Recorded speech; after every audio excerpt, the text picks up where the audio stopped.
जैन साथियों, हर हर महादेव। कैसे हो मेरे शेर शेरनी? अरे अग्निवीर आर्मी की तैयारी करने वालों को बोल रहा हूँ यार, सच में ही तो शेर शेरनी है और क्या। आज हम लोग पढ़ने वाले हैं शास्त्रीय नृत्य और अन्य लोक नृत्य। तो बात कर लेते हैं भाई, क्यों इम्पोर्टेंट है ये। तो इम्पोर्टेंट इस वजह से है क्योंकि ये एग्जाम में पूछे जाते हैं और प्रत्येक एग्जाम में पूछे जाते हैं, किसी ना किसी रूप में पूछे जाते हैं, लेकिन पूछ लेते हैं। कभी तो नृत्य उनसे संबंधित व्यक्ति, या फिर मतलब नृत्य उनसे संबंधित राज्य, या फिर नृत्य से संबंधित कोई विशेषता होती है तो उससे संबंधित प्रश्न आ जाता है। लेकिन प्रश्न तो आ ही जाता है। हम एग्जाम आर्मी का दे रहे हैं तो फिर उसका लेवल उसी हिसाब से रहता है। डायरेक्ट प्रश्न रहता है, फैक्चुअल प्रश्न रहता है, स्ट्रेट फॉरवर्ड। तो इतना मामला है नहीं, सीधा सीधा सा देखना है हमें। बात करते हैं सबसे पहले क्लासिकल डांसेस की। और जब शास्त्रीय नृत्यों के बारे में जानकारी ले ही रहे हैं तो थोड़ा सा समझ लो। शास्त्रीय नृत्य के बारे में जानकारी भरत मुनि के नाट्य शास्त्र में मिलती है। तो कहाँ से मिलती है शास्त्रीय नृत्य की जानकारी? भरत मुनि के नाट्य शास्त्र से। तो कोई पूछ सकता है कि नाट्य शास्त्र के रचनाकार कौन है? भरत मुनि। नाट्य शास्त्र उसके रचनाकार कौन है? और नाट्य शास्त्र को पंचम वेद माना जाता है। मतलब वेदों की संख्या वैसे कितनी है? चार है। ऋग्वेद, सामवेद, अथर्ववेद और यजुर्वेद, जो चार वेद हैं, इसको पंचम वेद मतलब पांचवा वेद की संज्ञा मतलब दी जाती है। शास्त्रीय नृत्यों की कुल संख्या की बात करो तो कितनी है? 8। और संस्कृति मंत्रालय के अनुसार अब ये 9 हो गए हैं। जैसे मतलब छऊ जो नृत्य है उसको इसमें ऐड करने की मतलब बात हो रही है। तो चलो बात करो शास्त्रीय नृत्य और उनसे संबंधित राज्य। सबसे पहले देखो भरतनाट्यम। तो सबसे पुराना अगर शास्त्रीय नृत्य देखा जाए तो भरतनाट्यम है, और ये तमिलनाडु में मतलब होता है।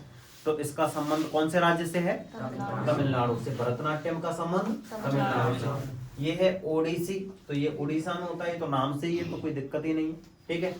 मणिपुरी, ये मणिपुर में होता है, इसमें भी कोई दिक्कत नहीं है। कुचिपुड़ी आंध्र प्रदेश का है। कथक की बात करो तो ये उत्तर प्रदेश में है।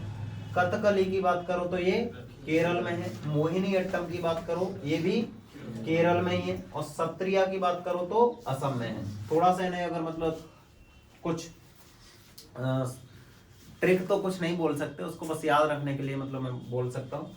एक भगवान शिव की अर्धांगिनी है जिन्हें मतलब शक्ति बोला जाता है, और कामाख्या देवी का मंदिर है, वो शक्ति का ही मंदिर है। वो कहाँ पे है? असम में। और वो क्या है? सत्रिया मतलब सती, एक तरीके से इसको याद रख सकते हो। कहाँ पे? ये असम में, ठीक है। मोहिनी अट्टम और कथकली, मतलब मोहिनी सबसे ज्यादा लड़कियां कहाँ पे है? केरल में है। और वो कथकली करती हैं, तो मोहिनी कथकली करती है कहाँ पे? केरल में। तो ये दोनों के दोनों कहाँ पे हो गए? केरल में, ठीक है।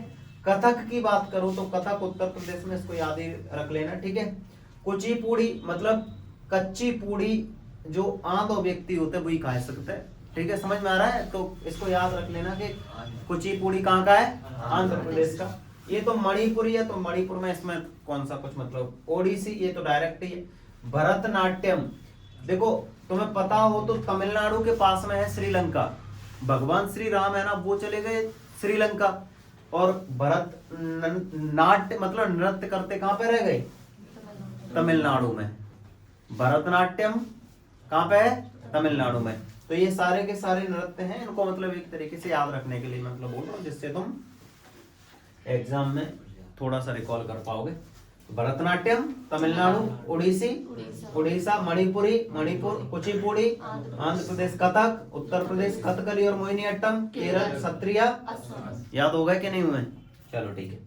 सत्रिया सबसे नवीनतम शास्त्रीय नृत्य है। इसे 2000 में श्रीमंत शंकरदेव द्वारा जोड़ा गया, इसको याद रख लेना, ठीक है। सत्रिया की बात कर रहे हैं, ठीक है। छऊ जो नृत्य है इसको अर्ध शास्त्रीय नृत्य माना जाता है। इसे 2010 में अमूर्त सूची में मतलब जोड़ा गया है, ठीक है। ये 3 राज्यों में होता है छऊ, ठीक है। इसको देखो, मयूरभंज, सरायकेला और पुरुलिया, इसको वैसे ही मतलब थोड़ा थोड़ा सा देख लेना। मयूरभंज छऊ कहाँ पे होता है? उड़ीसा में। सरायकेला छऊ कहाँ पे होता है? झारखंड में। और पुरुलिया छऊ कहाँ पे होता है? पश्चिम बंगाल में। तो छऊ का संबंध 3 राज्यों से है। वो कौन कौन से राज्य हैं? उड़ीसा, झारखंड और वैसे छऊ 6 में होना चाहिए तो 3 में हो रहा है, 6 का हाफ कर दो। उत्सव और त्योहार है कुछ मतलब और अन्य देख लो इनको। असम जो राज्य है, असम में सबसे इंपोर्टेंट है बिहू। कौन सा? बिहू सबसे इंपोर्टेंट है, बाकी इनको मतलब देखो तो देख लेना, नहीं देखो तो कोई बात नहीं। गोवा की बात करें तो गोवा का सबसे इंपोर्टेंट मतलब जो है वो है सिग्मो फेस्टिवल, इनको देखो तो देख लेना, नहीं देखो तो मत देखना। बिहार की बात करें तो बिहार का सबसे इंपोर्टेंट है छठ पूजा, उसके सोनपुर पशु उत्सव है, ये भी मतलब एक महोत्सव है, इसको मतलब देख लेना। लेकिन सबसे इंपोर्टेंट क्या है? छऊ, वो क्या बोलते हैं, छठ पूजा। एक एक मतलब मैं बता रहा हूँ जिससे क्या तुम उसको आसानी से याद रख पाओ। छत्तीसगढ़ का जो मामला है ना, छत्तीसगढ़ में सबसे इंपोर्टेंट है अरेली। क्या है? अरेली। इनको याद रखो तो देख लेना, नहीं देखो तो मत देखना, ठीक है। इसको जो राजिम कुंभ है, इसको छत्तीसगढ़ का प्रयागराज मतलब इस तरीके से बोला जाता है, ठीक है। गुजरात की बात करो तो गुजरात में पतंग उत्सव बहुत मतलब एक तरीके से यादगार चीजें मतलब होती हैं, इसको देख लेना। हरियाणा की बात करो तो हरियाणा में सबसे इंपॉर्टेंट है जो सूरज कुंड का मतलब मेला लगता है ना, वो बहुत इंपॉर्टेंट है। हिमाचल प्रदेश की मतलब बात करते हैं तो हिमाचल प्रदेश में है तुम्हारा सबसे इंपॉर्टेंट, हिमाचल प्रदेश का इनमें से देख लेना भाई, कोई एक जो ठीक लगे वो देख लेना, जिससे कि याद सा रह जाएगा। ये रेणु का मेला देख लेना, ठीक है। झारखंड की बात करो तो झारखंड का सबसे इंपॉर्टेंट है सरहोल। क्या है? सरहोल। कर्नाटक की बात करोगे तो कर्नाटक में तो भैया विजय उत्सव को देख लेना। केरल की मतलब बात करो तो ओणम, इससे इंपोर्टेंट कोई नहीं है भाई, ठीक है। मध्य प्रदेश खजुराहो उत्सव से इंपोर्टेंट और क्या होगा? सिंगस्त मेला भी मतलब बहुत इंपोर्टेंट है, कुंभ का आयोजन होता है कहाँ पे? उज्जैन में, क्षिप्रा नदी के किनारे पे, ठीक है। इसको भी मतलब देख लेना। तानसेन संगीत उत्सव इंपोर्टेंट ही है, लेकिन सबसे इंपोर्टेंट क्या है? खजुराहो महोत्सव, ठीक है। महाराष्ट्र की बात करोगे तो महाराष्ट्र का क्या है भाई? गणेश चतुर्थी सबसे इंपोर्टेंट मतलब मामला है यहाँ पे, ठीक है। मेघालय ये सबसे इंपोर्टेंट है, नॉन क्रेम नोक्रेक करके है। नागालैंड की बात करोगे तो हॉर्नबिल बहुत मतलब पूछा जाता है पेपर में। उड़ीसा की बात करोगे तो उड़ीसा में तुम्हारा कोणार्क सूर्य मंदिर है, कोणार्क उत्सव को याद रख लेना। पंजाब का लोहड़ी सबसे इंपोर्टेंट है, ठीक है। बैसाखी भी है लेकिन सबसे ज्यादा इंपोर्टेंट क्या है? लोहड़ी। राजस्थान का गणगौर बहुत इंपोर्टेंट है, बाकी देख भी लेना, ठीक है। सिक्किम की बात करोगे तो ये लोसंग है, इसको मतलब याद रख लेना, लोसंग, ठीक है। त्रिपुरा की बात करोगे तो इसमें से भी जो ठीक लगे, मुझे नहीं पता ज्यादा इंपोर्टेंट कौन है इसमें से, ठीक है, पूछा नहीं जाता इतना। तमिलनाडु की बात करोगे तो इसमें सबसे इंपोर्टेंट है पोंगल और जल्लीकट्टू। क्या? पोंगल और जल्लीकट्टू बहुत इंपोर्टेंट है। तेलंगाना की मतलब बात करो तो तेलंगाना में ये बतुकम्मा बहुत इंपोर्टेंट है। उत्तर प्रदेश का जो है कहाँ चला गया भैया, इसमें एक तो कुंभ महोत्सव तो ठीक है, ये तो मतलब होते ही हैं, 4 जगह पे मतलब होते हैं, लेकिन इसका उत्तर प्रदेश से अगर बात किया जाए तो उत्तर प्रदेश का कौन सा इसमें से? प्रयागराज, जो इलाहाबाद में जो कुंभ का मेला लगता है उसकी मतलब बात हो रही है। बस साथ ही यहाँ पर उत्तर प्रदेश में नौटंकी भी बहुत इंपॉर्टेंट है। क्या? ठीक है। उत्तराखंड में हरेला, देखो हरेली कहाँ पे है तुम्हारा? छत्तीसगढ़ में। और उत्तराखंड में हरेला, ठीक है। पश्चिम बंगाल की दुर्गा पूजा बहुत इंपॉर्टेंट है, ठीक है।